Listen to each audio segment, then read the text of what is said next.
I'll tell you what, it's been a pleasure getting to know Pastor Joey this week. We're new to the area. We're a part of the Still Valley Missions Conference happening right now. And Pastor Joey and Kelly are really an amazing couple that you have as your senior pastors. Can we show them some love today? Thank you, Pastor Joey. And I'll tell you, it's a pleasure to be here. I appreciate just your heart. I love the sense of community that you have here. And my wife, Lacey, and I are so honored to be here with you. Lacey, if you'd stand up. We have a picture of our family we'll put up here, too, here in just a moment. And we're honored and privileged to get to work with Builders International. It's a community of, really, we're missionaries called to serve other missionaries. And we'll share with you more about that this morning. So just a little about our story. I thought I would start there. I'm a preacher's kid. I got to meet Zachariah this morning, one of the preacher's kids running around here, and you got one more on the way. And show your love to the preacher's kid. You know, they need grace. I'm a Assembly of God preacher's kid as well. So I heard many missionaries speak as I was growing up. And I felt a call to ministry, but I went on a missions trip to Guatemala when I was 14. And I would say if you can get your kids on a mission trip, do it. It will change their life. And at some point, I decided to go to Bible college, and I wasn't sure what God was calling me to do. But before I went there, I had a meal with a missionary. We had a missionary come and speak at our church, and my dad and I and this missionary went to lunch. His family wasn't there. It was just the three of us. And over that meal, the missionary was sharing with us challenges that he had faced growing up. His parents were also missionaries, among other things, when they needed to build something. The construction was a huge challenge for their family. I don't know if you're familiar with the Greenway family. They're very well-known missionaries in some states where they're from, and they started a Bible school in Brussels, Belgium that still carries on today, a number of other things. But when I left there, I knew without a shadow of a doubt that I was called to be a missionary. I decided to study civil engineering instead of going to Bible school. I don't know if you've heard this story from a missionary, but God called me out of Bible school. He called me into studying civil engineering, and we did that. Then God opened up the door for us to join the U.S. Navy. We served in the Civil Engineer Corps of the U.S. Navy 6.5 years, and then this ministry, Builders International, started, and I learned about it. And I reached out to the founder, David Wagner. I just found out that Mark knows him, Summers, very well from way back, all the way to when they served in Venezuela. And that opened up a pathway for us to be able to apply for a missions appointment. And we're honored to have been serving with Builders International since 2007 when we began to itinerate. One of the things that we heard repeatedly when we were leaving the Navy, 6.5 years in, we could have been retired by now from that. And people were like, wow, you're walking away? You're giving up so much? You're going to be missing out? What are you doing? I can't believe you're leaving. And fortunately, our family was 100% behind us, but other people would say things like that. And we found ourselves stepping into a missions assignment that was basically 1/3 the pay, way less. But I can tell you, we have not missed a beat. We've had the opportunity to travel more, to do more, to see more. And one of the things that we learned early on is this: when you get involved in God's mission, you find a new level of success and satisfaction. And there is no sacrifice. Honestly, when you give, you get back so much more. And I would dare to say, Pastor Josh, if you do sell your house and give the money to missions, I don't know where he went. Oh, there he is. God will bless you for that, and pay you back. So when you give of your time, when you give of your talent, when you give of your finances, God pays you back. And I love Proverbs 11:24 that says this. This is from the Message. The world of the generous gets larger and larger, but the world of the stingy gets smaller and smaller. And I would say there's no real middle ground there. you're in one of those two camps. And I would pray, and I believe you're in the world of the generous. Let me play a video for you about Builders International, some of the things we're involved with, and then I'll come up right behind this. Go ahead, guys.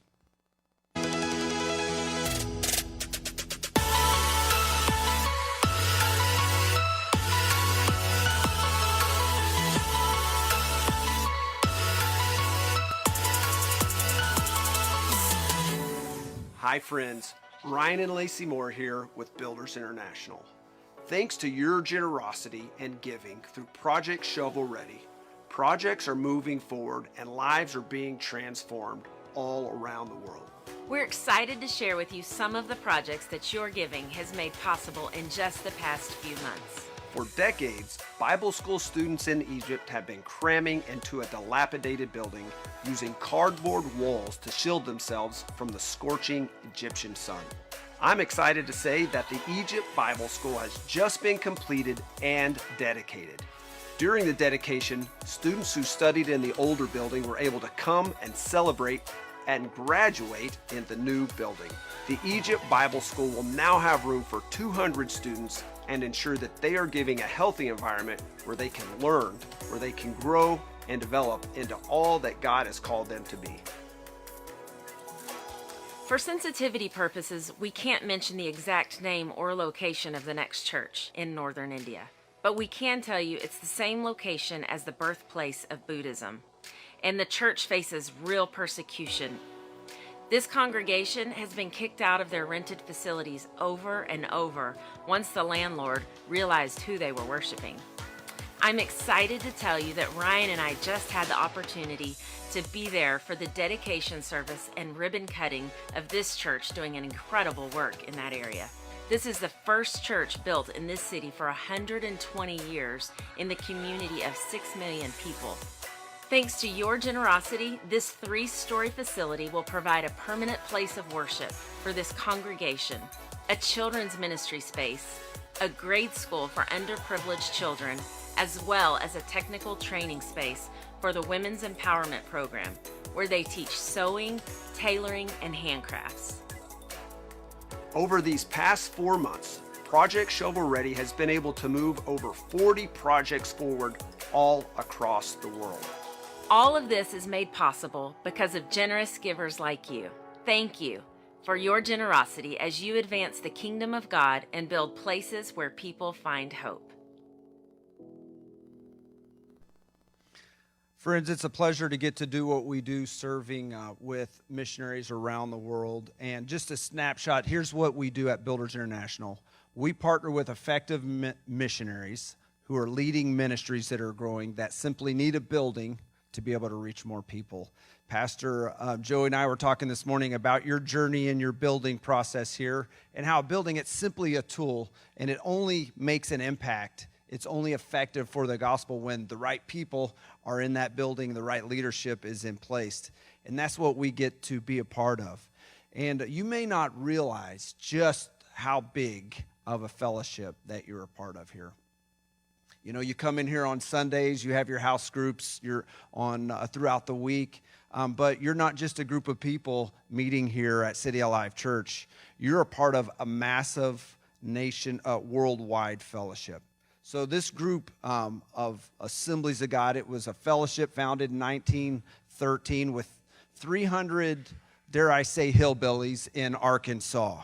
I don't know if you know you're a part of a hillbilly organization, but God has done something amazing with those 300 people. And here was the proclamation that these people made in 1913 in their general council. They said, "We commit ourselves." And this was a prayer by a man named A.P. Collins. "We commit ourselves to him for the greatest evangelism that the world has ever seen." That's a big proclamation for 300 people in rural Arkansas as they are launching this new fellowship with the heart of sending people abroad on the mission that God's called them to. And God has blessed this fellowship in some tremendous ways.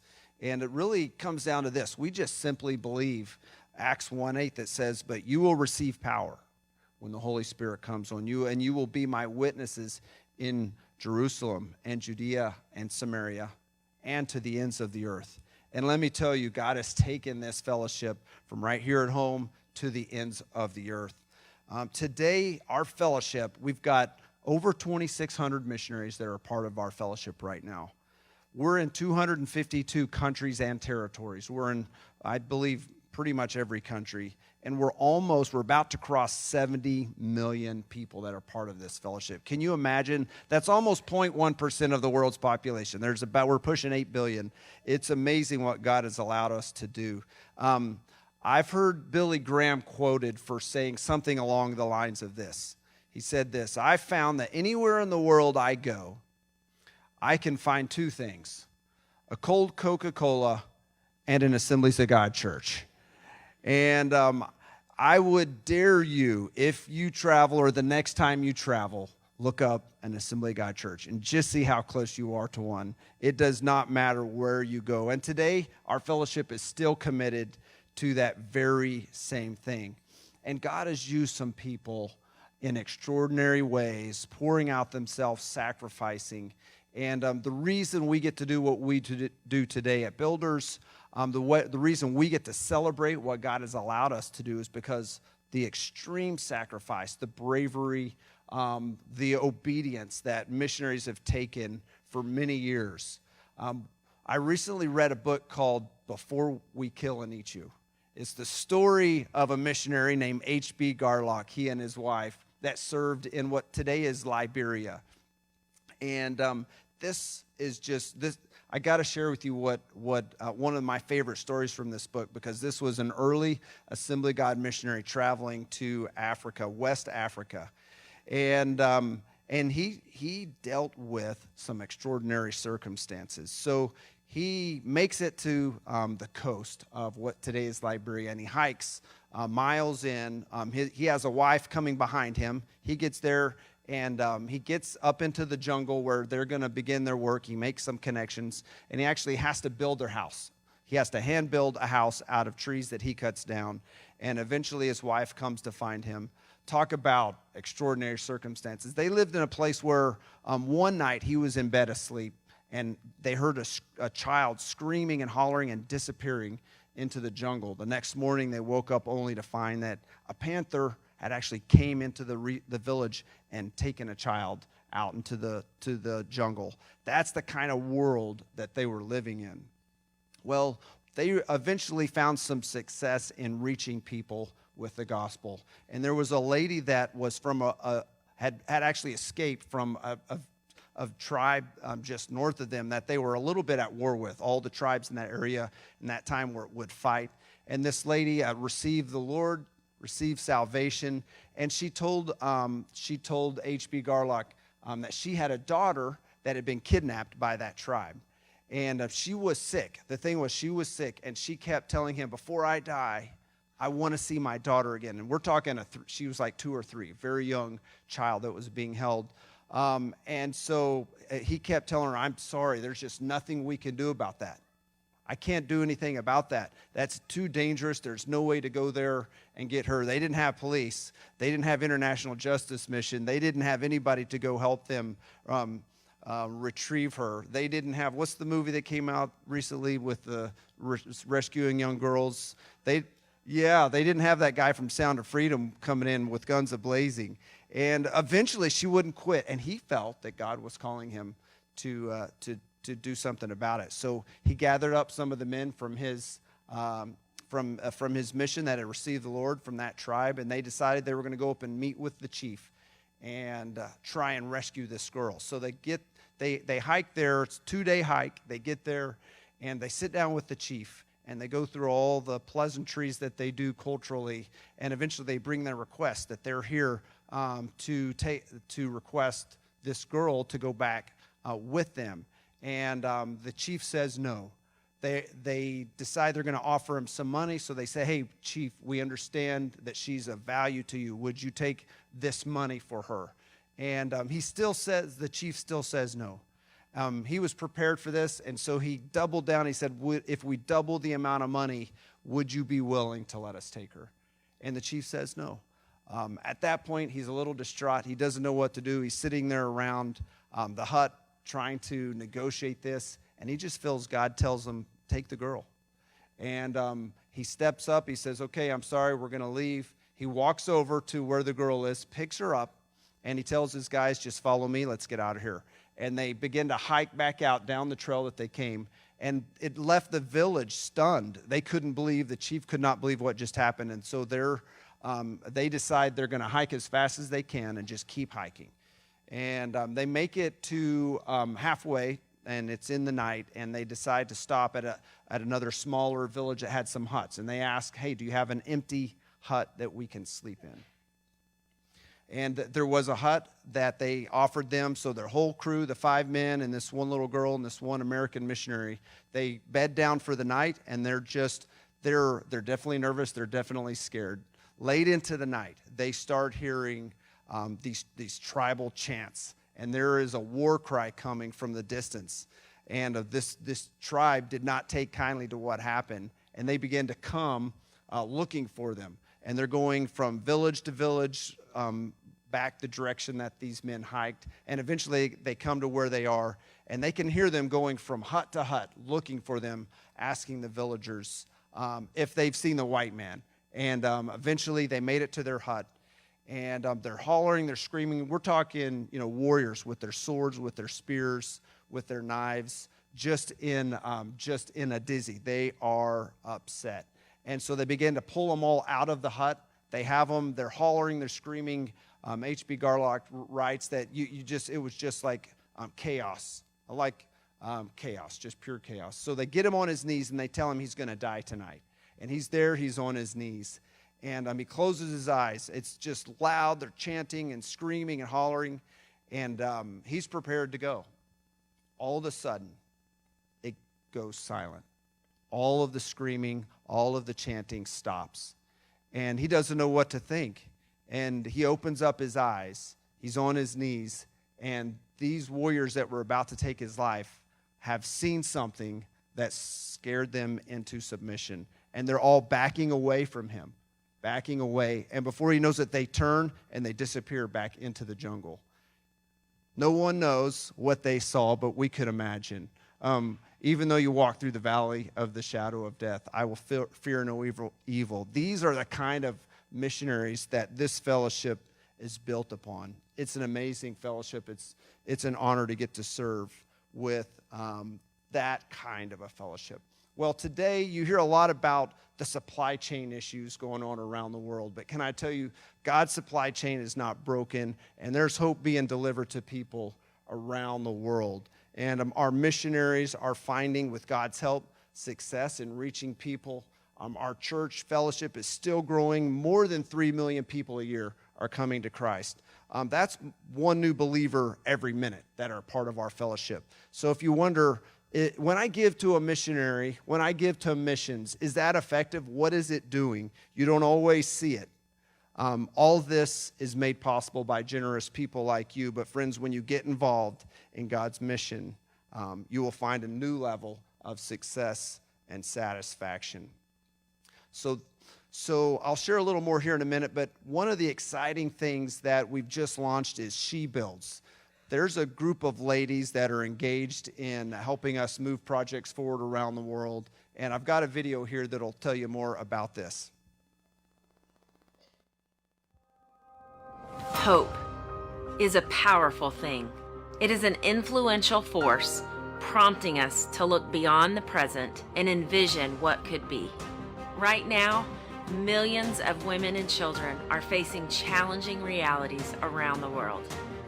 Feeling abused, overlooked, alone, and without hope.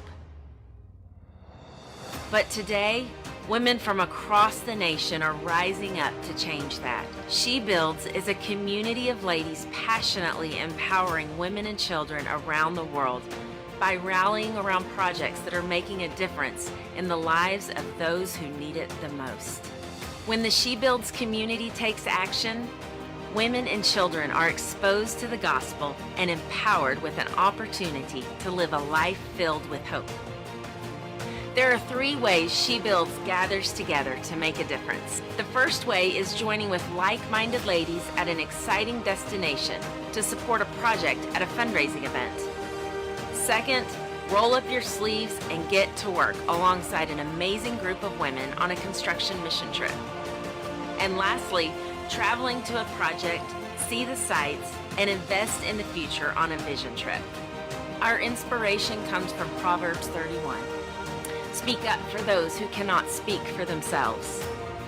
Ensure justice for those being crushed and the helpless. Extend a helping hand to the poor and open your arms to the needy. I invite you to join the She Builds community and be a part of this incredible group of ladies making a lasting impact across the globe. Visit the link below and let's build hope together.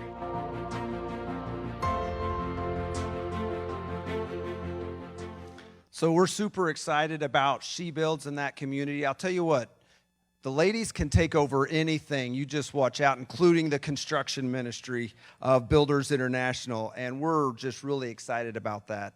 And so Lacey's leading the charge on that, and we'd love to have you be a part, ladies, of what's going on with She Builds.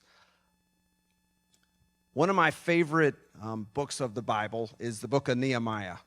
Nehemiah was a builder in the Bible, and he had one job, which was primarily building a wall around Jerusalem. Now, there's a lot more to the story than that, but I want to share something with you this morning briefly from Nehemiah chapter 3. And in the book of Nehemiah chapter 3, Nehemiah is describing what happened when they decided to build the wall around Jerusalem. And this was in a situation that really was impossible. The wall was 8 feet wide and 40 feet tall. It was a very heavy wall, heavy construction, but they didn't have the people that they needed or the finances to build that. They didn't have a bunch of masons to hire to build that. And basically, it was built by volunteers. It was built by people who said, I'm going to help. I want to help make this happen. And we're talking about goldsmiths. They were perfumers. They were priests. They were politicians. There were men and there were women. They were all working together to rebuild this wall.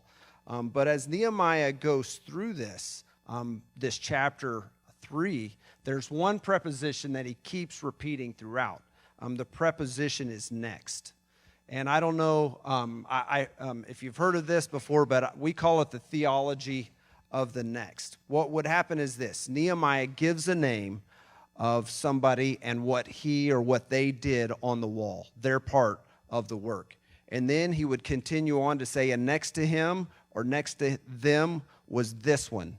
And he or they did this or that. And then again, next to him or next to them was this one who did this or that.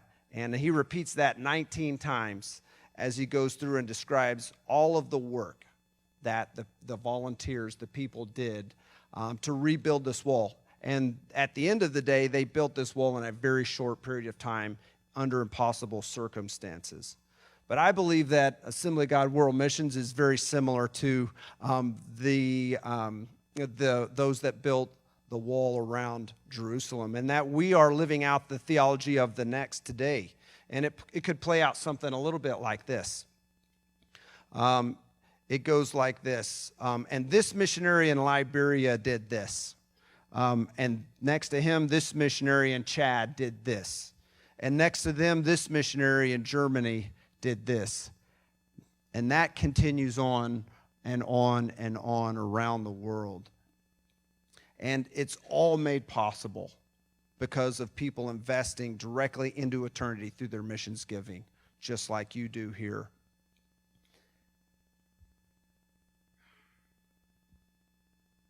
One of our great pleasures at Builders is getting to be a part of seeing people exercise their generosity and make projects happen around the world. Construction's expensive. It just is. Bricks and mortar cost what they cost pretty much anywhere in the world. But it's exciting to see this philosophy or theology of the next play out with Builders International. And I just wanted to end today sharing with you some of the places that we've had the pleasure of building. And we're going to go through and do the theology of the next played out according to what God has allowed us to do. So if you would go with me here, something like this. And the next child graduates from the School for the Deaf in Honduras. and goes on to live a meaningful life in service to God, now educated, empowered, and equipped to make an impact in this world. And the next girl graduates from Happy Horizons Children's Ranch. Rescued from a life of sexual exploitation, she can now walk with confidence, with a heart full of dreams, to live a purposeful life while serving the Lord. And the next student graduates from the Nepal Theological College and goes on to plant churches throughout the unreached territories of Nepal and the Himalayan-dominated Buddhist mountains. And the next child graduates from the Home of Hope in Bangladesh with a beautiful smile, served by the dental clinic, going on to Bible school, ready to follow God's call on their life. And the next desperate mom from Samastipur walks into Grace Church, leaving forever changed, having encountered the true living God and been equipped with a marketable skill to better serve her family. I have a before and an after picture, by the way, I want to show you at Grace Church. This was on our video. We were just here for this dedication. Last year, I went to go meet with this congregation and pastor. The pastor's there in the white shirt. They were in a little tiny house that they meet for church. They were exceeding what the walls of that little place would hold. You can't tell it, but this isn't a joke. It was about 120 actual degrees in that room. They shut the windows to have church because if the windows were open, people would know what they were doing and they would get kicked out. I am so excited to say, go to the next picture. And this is that same congregation now right in front of the platform, the stage of the new building that we got to help them build. And today they have a building they owned. No one can kick them out. They own it. It's a safe place for them to grow as a church. Have you ever heard this story? I heard a man, some called him mad. The more he gave, the more he had. It's really amazing when people give generously to missions, what it does in their life. People think you're crazy if you sell something and you give that away. And if you do the math, it doesn't add up. But that's not how God's math works. When you give to missions, you encourage those doing difficult work, often feeling forgotten. I love it when we get to travel and people say, "You came all the way here just for me? I didn't know. We're just out here working alone. We just feel so alone. Thank you so much." When you give to missions, you empower those bringing the light and hope of the gospel in very difficult and dark circumstances. When you give to missions, friends, you find even deeper meaning in what you do day in and day out. So City Church, can I challenge you, please get involved in what God's mission is, and you'll find, I promise, a new level of success and satisfaction in His way.